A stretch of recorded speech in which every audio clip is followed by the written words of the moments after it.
Good morning, everybody.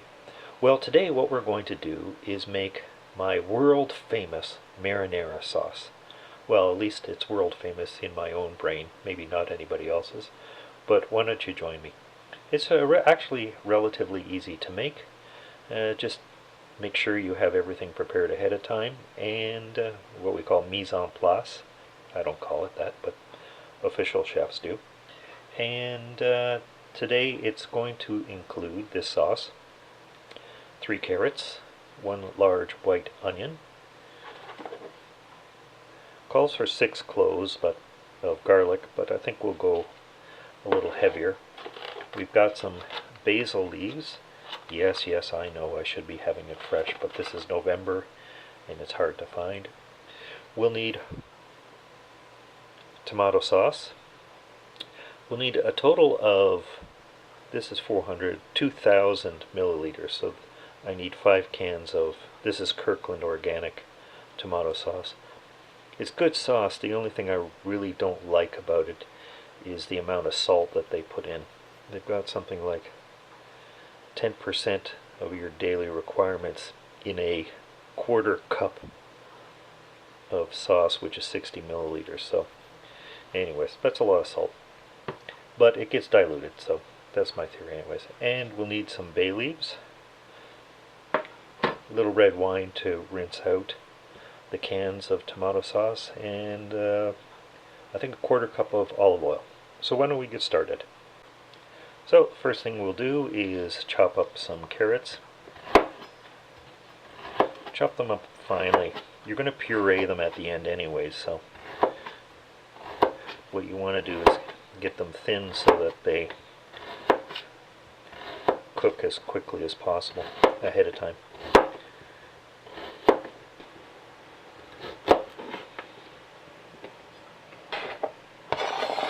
Move those to the side.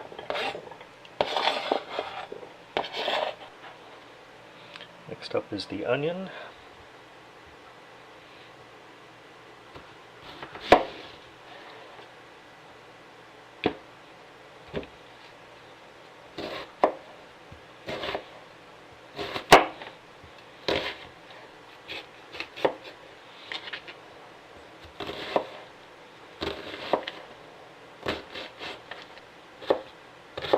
There's supposed to be a specific way of cutting onions. I think you're supposed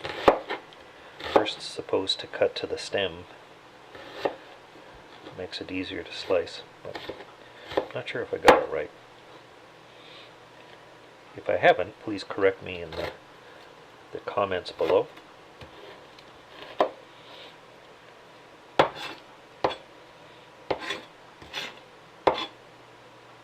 Yeah, see, there's the stem. Most people will start by this way, but you're really supposed to start this way. Or, in this case, this way. Where was I? Yep. I get distracted too easily. It's a nice November day. It was chilly, but now it's gone back up a little bit. Plus 5 degrees Fahrenheit. Talking to friends in Reno, Nevada last night. Their ski resort is opening today. I'm insanely jealous.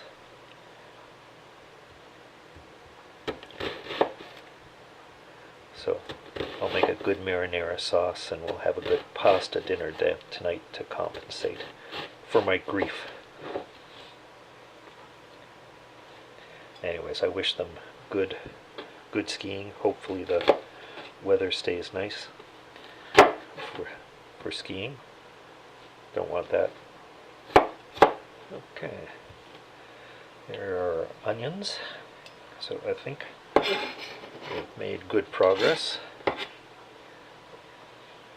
The onions will go in first, and then the carrots, and then lastly the garlic.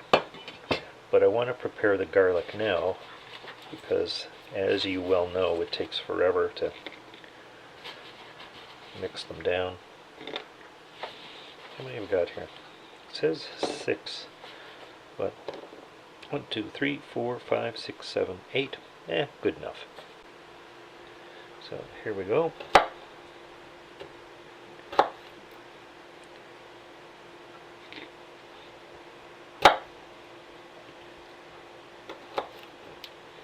Now you're probably wondering, what is this guy doing? Why doesn't he just crush them and what have you? And I'll show you why in a minute. This is great for those of you who love garlic but hate the garlic aftertaste that never goes away. Now I know that if you have a garlic meal and you eat parsley afterwards, like parsley leaves, the parsley leaves actually kills the little microbes.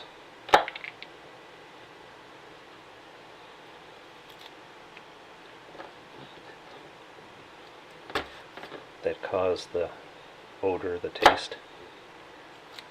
I don't know if they're microbes or... anyways, there's something. But there's another method as well. So here, if you can see, in there's a ton of little microbes or something or other, critters. And that's what causes, well, it gives garlic the flavor, but also causes the aftertaste. So if you remove that middle piece, you get the garlic taste, but you don't get the aftertaste that sticks with you. So here we have it. Here we have our garlic. Here's all our dead germs. Don't call PETA on me and say that Roy is a garlic germ murderer. So I can chop these, I can throw them in because they're going to pureed later, but what I'm going to do is mince them first. So we've put the olive oil in the pan and we're starting to heat that up, and in the meantime we'll go ahead and mince the garlic.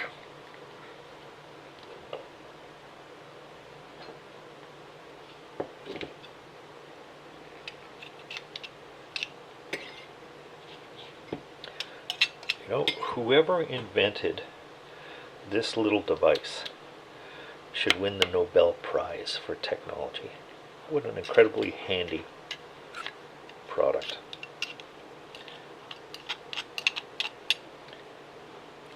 You can never have enough de-garlicked garlic, if that makes sense. I must admit, I wasn't paying attention, and my olive oil got a little bit too hot and started to smoke. So I've got the fan going, so hopefully it doesn't mess up the audio too much.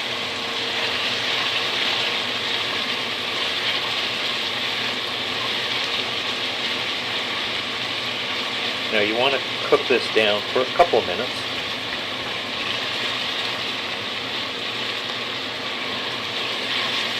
Until it gets clear. I can never remember whether opaque means clear or unclear. So, clear. I've turned the heat down to medium. Well, I have no brain this morning. Some people will say I have no brain a lot of times. I forgot we also need celery. So I'm very quickly, while the onions are sautéing. Okay, there we go. Hopefully I haven't messed things up too much. About a minute before the onions are done, add the garlic, making sure not to burn them. Oop, I'm burning my eyes though.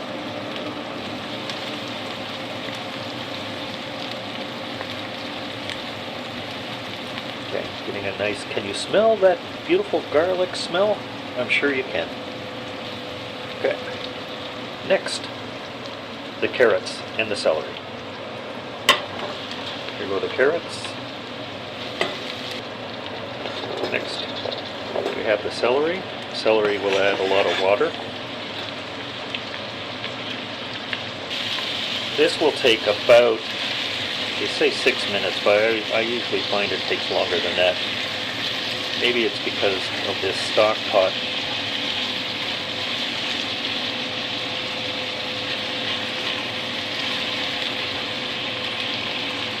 You should never buy fancy looking stock pots. I mean, this is not fancy, but it's got a narrow base and then it comes up, which is a mistake.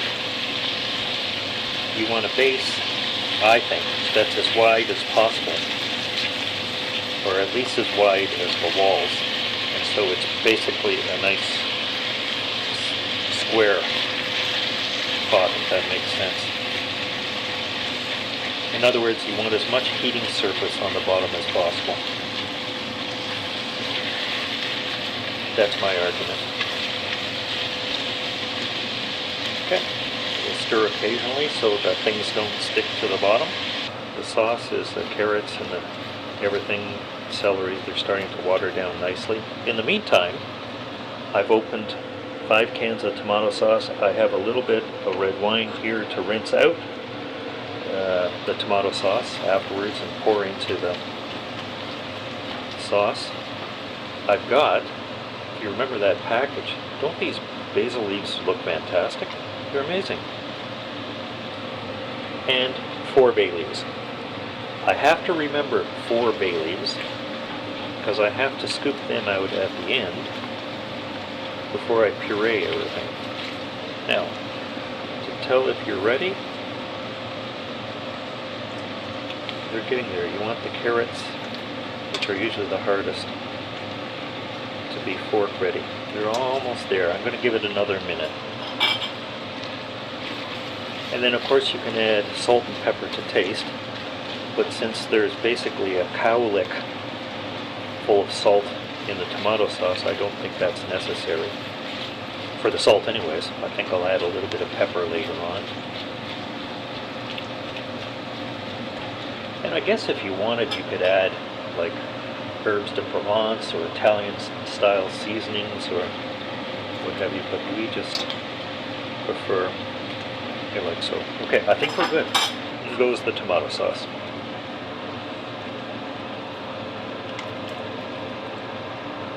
Two.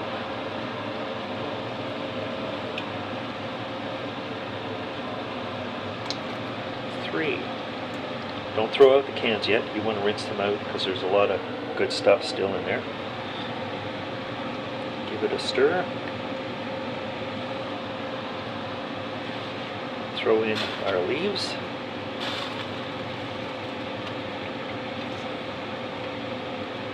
Including the bay.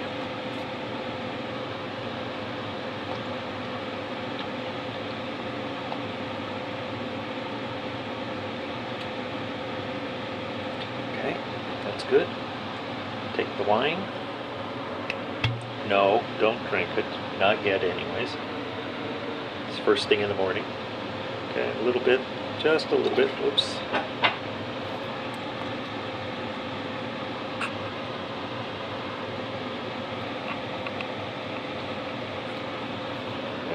One. There we go.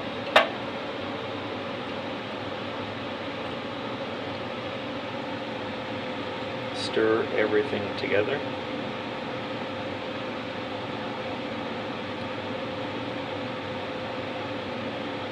By the way, this is a nice, looks a little damaged now, Cabernet Sauvignon, Nederburg from South Africa. So everything's in here. What you want to do is bring it up to a simmer, and then you'll leave it for about an hour, hour and 10 minutes. Checking and stirring maybe every 5 minutes or so. It smells very nice. So you can increase the heat somewhat, but doing so, make sure you stir constantly, because if you don't, and if you've ever made or cooked tomato sauce before, you know you're going to have a volcano effect with tomato sauce exploding all over the kitchen walls. How do I know this, you ask? I'll let you guess. I admit nothing. You know, the longest piece almost is taking this tomato sauce to warm up. And it just struck me, I guess I could have preheated the tomato sauce, not boiled it, but warmed it up significantly, to simply add and quicken up this heating process. But that's another pot to clean up and all of that, so. Plus, it sounds too efficient. We can't have that as a chef. Chef work is all artistry and creativity. Well, okay, there is science, because it's chemistry also, but efficiency? No. No.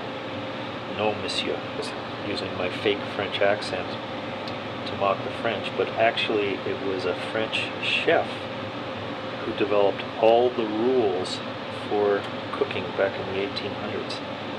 Specifics, developed the measuring amounts, like the cups, the spoons, that sort of thing. Before that, it was all, yeah, throw some salt in, throw some pepper in, do a little bit of this, do a little of that, but he actually made it scientific.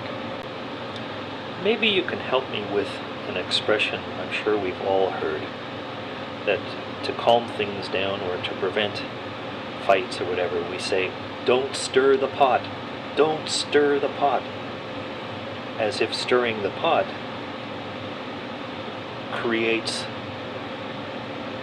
makes the pot bubble over or boil over, when in actuality stirring the pot cools down the temperature in the pot. So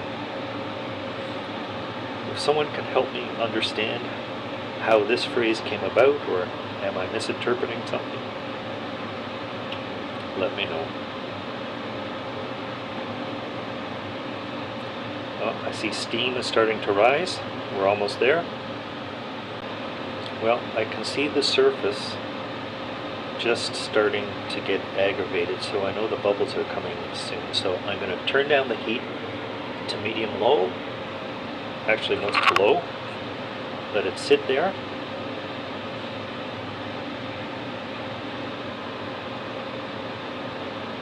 Steam is coming off nicely.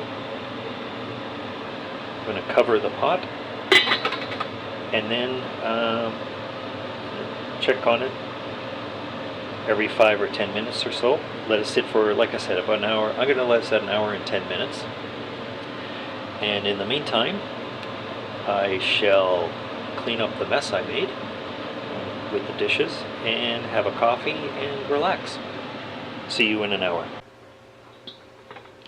Well, it's been an hour, so we're almost there. Yeah. And I'm sure you can smell how delicious it smells. So here we are, we're ready. It's been an hour and 10 minutes or so.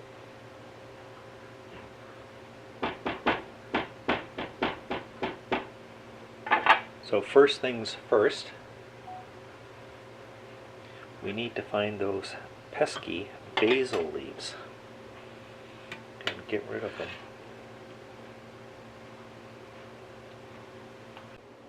So here we go. This is certainly louder than my last Cuisinart stir stick, but it looks to be doing a nice job. Now the last thing you want to do, nothing you want to do worse than lifting it out while the blades are still spinning. You'll have an absolute disaster.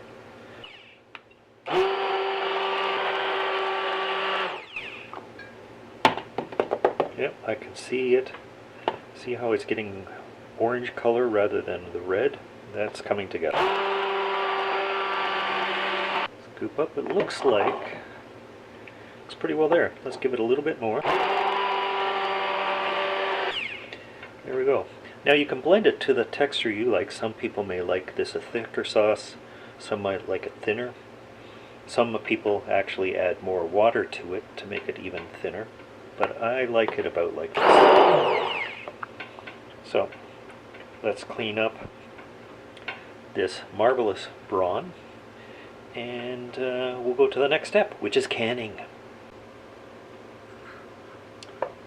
So here we go, 6 of them. One we'll eat tonight, a little partial one maybe on Sunday with my eggs, and the other 4 into the freezer. So what I'm going to do is set them to the side, let them cool down to room temperature, and then put them into the freezer, and they'll be good for up to a year. So my friends, bon appetit, and we'll see you next time. Cheers.